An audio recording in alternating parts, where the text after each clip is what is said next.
તો વિવાદના 2 દિવસ બાદ સાબર ડેરીના દૂધનું વેચાણ શરૂ થયું। પોલીસ બંદોબસ્ત સાથે વિક્રેતાઓને દૂધનું વેચાણ કરવામાં આવ્યું। રોજિંદા વ્યવસાય સાથે સંકળાયેલા લોકોની હાલત જે છે તે કફોડી બની ચૂકી છે। તો દૂધ ન મળવાના કારણે વિક્રેતાઓની હાલત કફોડી બની। 5મા દિવસે પણ પશુપાલકોનો રોષ યથાવત અને દૂધ ન ભરાવીને પશુપાલકોએ પોતાનો વિરોધ નોંધાવ્યો છે।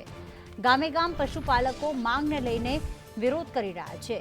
ભાવ ફેર અને જેલમાં બંધ પશુપાલકોને મુક્ત કરવાની માંગ કરવામાં આવી રહી છે। આના વિક્રેતાને પણ મુશ્કેલી પડી રહી છે।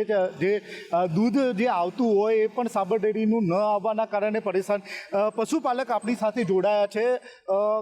પશુપાલક તરીકે કેવી સ્થિતિ છે અને આ જે બંધ કરાયું છે એ બાબતમાં સાબર ડેરી બાબતમાં શું કહેવા માગશો? અત્યારે અમારી પરિસ્થિતિ બહુ ખરાબ છે। અત્યારે દૂધ અમારો સાબર ડેરી જે લાલવડા અમે હાલતા હતા આટલા દિવસથી 5 દિવસથી અમે લાલવડામાં દૂધ લેતા નથી। તેનું આ સાબર ડેરીએ 3-4 દિવસથી દૂધ બંધ કર્યું હતું। દૂધ અમારું શું કરવું, કયા ઉપયોગમાં લેવું એ પણ અમને સમજણ પડતી નથી। દૂધ અત્યારે રસ્તા પર ઢોળાય છે એ ખોટી વાત કહેવાય। દૂધ ઢોળાય સારું ના કહેવાય। તો તમારી સરકારને મને વિનંતી છે કે અમારા પશુપાલકોને કે જે માણસો અમારા જે જેલમાં છે એમને છોડાવે। બરાબર દૂધ આવતો જ નથી।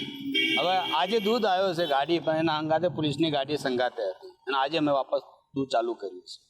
મને 2-3 દિવસથી દૂધ બંધ હતો બિલકુલ। તો દૂધ બંધ હોવાના કારણે ધંધો વેપારમાં કેવી સ્થિતિ રહી? ધંધા વેપારમાં અમારે રોજગાર બંધ થઈ ગયું। અમારે જે રોજ 200 કમાવતા હોય કે 100 કમાવતા હોય એ બંધ થઈ ગયા। અમારા આવક બંધ થઈ ગઈ। એ કહી શકાય કે સમગ્ર મામલે આજે 5મો દિવસ છે। લાખો લીટર જે દૂધની જે સાબર ડેરીની આવક હતી એ આવક બંધ થઈ છે। હાલમાં જે આવકમાં પણ ઘટાડો થયો છે।